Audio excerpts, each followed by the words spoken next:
Siaran perdana sandiwara radio horor Rumah Merah. Kamis 22 Maret 1984 pukul 6.30, hampir semua peserta debat sudah berkumpul di ruang kerja Rano berukuran 4x4 meter yang tiba-tiba terasa sempit. Ruangan yang sebelumnya hanya berisi meja kerja, lemari, sofa kecil, dan meja kecil kini berubah menjadi ramai dengan berbagai hidangan daging, rendang paru, masakan laut, dan berbagai macam sayuran, makanan kecil, kue tart, serta berbagai jenis minuman. Ranu dan teman-temannya sibuk menyiapkan makanan. Ranu sendiri menyiapkan piring dan gelas yang dipinjamnya dari Mbak Satime di warung di depan. Ranu juga meminta Mbak Satime untuk menyediakan es batu agar minuman tetap segar. Selain itu, Bram, sahabat Ranu dari bagian teknik, menyiapkan radio terbaik dan pengeras suara yang ada di kantor. Jadi suasana makan malam sebelum acara debat malam itu sudah diiringi seorang latar radio Studio 4 menemani canda tawa mereka yang hangat. Tidak lama kemudian, Bu Blenda datang ke ruangan Ranu dan bergabung dengan para pegawainya. "Ranu, saya membawa sesuatu yang pasti kamu suka," sapa Bu Blenda di tengah keramaian ruangan yang sempit. "Wow, ini sangat meriah," tambahnya. "Asik, terima kasih banyak Bu, sudah mau ikut debar dengan kami," jawab Ranu sambil menerima puding dingin yang dibawa oleh Bu Blenda. Menik kemudian mengajak Bu Blenda untuk melihat berbagai macam makanan, termasuk rendang kesukaannya. Bu Blenda terlihat senang malam itu dan berbaur dengan para karyawan. Ranu dan Menik memperhatikan momen tersebut karena Bu Blenda jarang sekali melakukan hal seperti ini. Sementara teman-teman Ranu menyusun makanan, Menik meminta semuanya untuk berkumpul berdoa bersama. Zeno memimpin doa serta mempersilahkan Bu Blenda menyediakan makanan pertama yang akan diberikan kepada Ranu. Ranu menerimanya dengan salam tangan dan kemudian memeluk Bu Blenda sambil berbisik, "Terima kasih Bu Blenda." Bu Blenda merangkulnya dengan hangat yang mengingatkan Ranu pada sosok ibunya di Bali. Setelah melepaskan rangkulan Bu Blenda, dia tak kuasa menahan emosi harunya dan mengalirlah air mata di pipi Ranu. "Sukses buat kamu," kata Bu Blenda sambil mengusap pipi dari air matanya. Menik ikut merangkul Ranu dan diikuti yang lainnya bersama-sama. Bu Blenda memandangi senang dengan kekompakan karyawannya ini. Setelah Bu Blenda mengatakan, "Ayo kita makan," suasana menjadi pecah dan semua orang di ruangan itu menyerbu meja makan. Tetapi Menik mengatur agar mereka berbaris antri. Di dalam ruangan, Bu Blenda berbicara dengan Ranu dan Bram. "Bram, apakah semuanya sudah aman untuk siaran perdana?" tanya Bu Blenda. Ranu memperhatikan Bram dari samping.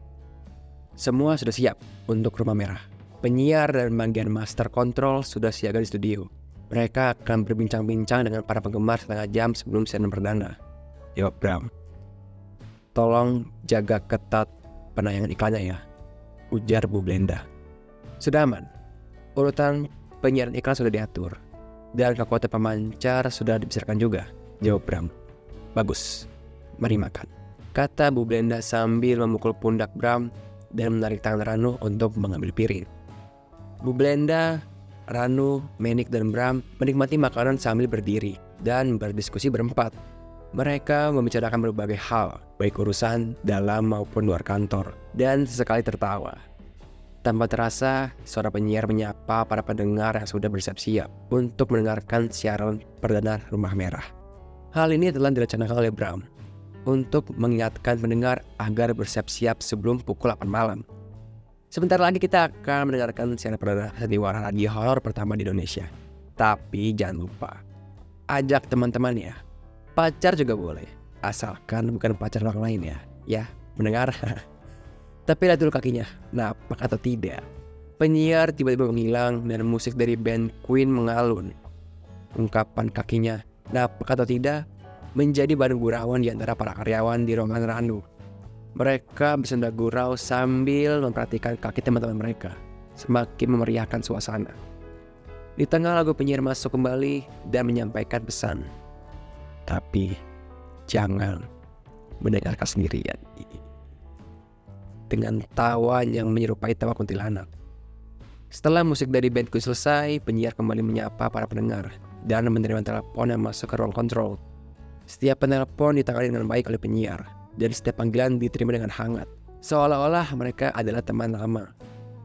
Banyak penelpon yang menanyakan jalan cerita dan merasa penasaran karena promosi yang sering mereka dengar di radio. Beberapa penelpon juga memberikan ucapan selamat dan berharap ceritanya seru. Beberapa di antaranya ingin berbicara dengan penulis cerita atau para pemeran utama. Penyiar berjanji akan menghadirkan pembuat Rumah Merah dan pemeran utama dalam program radio pada hari Sabtu sore mendatang. Waktu sudah menunjukkan pukul 19.45 malam. Bram pamit untuk kembali ke ruang master control, dan penyiar mengingatkan pendengar untuk mengajak saudara dan teman lainnya mendengarkan siaran perdana. Setelah itu musik diputar agar tidak membosankan. Saat musik hampir berakhir, penyiar kembali masuk siaran.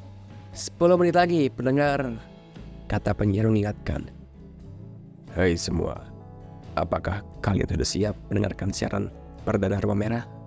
Pastikan ada teman yang menemani kalian untuk mendengarkan cerita horor ini. Ayo kita hitung mundur. 10, 9, 8, 7, 6, 5, 4, 3, 2, 1, kata penyiar dengan suara pria yang berat. Setelah menghitung mundur, efek suara mulai memutar suaranya menyeramkan, meskipun belum ada dialog. Bu Blenda dan semua teman Ranu memandangi radio yang diletakkan di atas meja yang mengeluarkan suara-suara menyeramkan. Ranu memperhatikan atasan dan teman-teman yang fokus mendengarkan sandiwara radio Rumah Merah. Mereka memandangi radio dan pengeras suaranya yang terpajang kaku. Tapi spesial efek horor membuat semuanya menoleh ke radio. Ranu merasa senang. Sandiwara radio yang dia tulis dan produksi sendiri diputar untuk pendengar radio di Indonesia. Perlahan, Ranu keluar dari ruang kerjanya, memasukkan sebatang rokok ke bibirnya dan menyalakannya. Ranu menuju teras depan kantornya. Dia mendekati security Babe yang sedang menikmati makanan dari acara debar dari dalam ruangan. Mbak Satime mengantarkan makanannya keluar, tetapi dia kembali ke dalam untuk ikut dalam acara tersebut. Lanjutkan saja makannya, Beh, kata Ranu. Enak banget rendangnya, Non, jawab Babe sambil melanjutkan makanannya. Kemudian mereka terdiam dan melanjutkan aktivitas masing-masing. Tak lama sebelum rokok Ranu habis, telepon di pos satpam berdering dan Ranu mengangkatnya karena Babe masih makan. Setelah diangkat, terdengar suaranya agak aneh. Ranu, seperti suaranya memanggil dengan lembut dan pelan.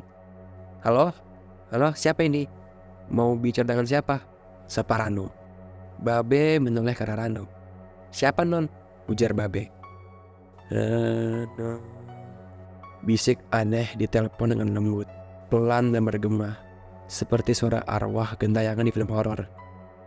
Ranu segera menutup telepon dan wajahnya sedikit pucat. Namun telepon kembali berdering. Dia mengira telepon sebelumnya hanyalah ulah pendengar yang iseng. Tetapi Ranu tetap merinding mendengarnya. Ranu sempat berpikir dan memiliki prasangka buruk bahwa telepon tersebut mungkin merupakan suara Fatimah, seolah-olah telepon dari pendengar. Dia juga khawatir bahwa ini mungkin merupakan ulah keusilan para seniornya, trio Demit. Ranu menyadari dan merasakan kemarahan yang dirasakan oleh Fatimah, Yesi, dan Camelia. Hal ini disebabkan oleh fakta bahwa pekerjaannya yang seharusnya menjadi tanggung jawab mereka diambil alih oleh seorang junior yang dia ajar tentang bagaimana membuat konsep dengan baik. Selain itu, ketika Bu Blenda memberikan turunan kerja sendiri kepadanya, itu merupakan tamparan bagi para produser trio Demit. Karena tidak satupun karyawan di kantor mereka yang mendapatkan ruangan kerja sendiri, kecuali Bu Blenda dan kini Ranu.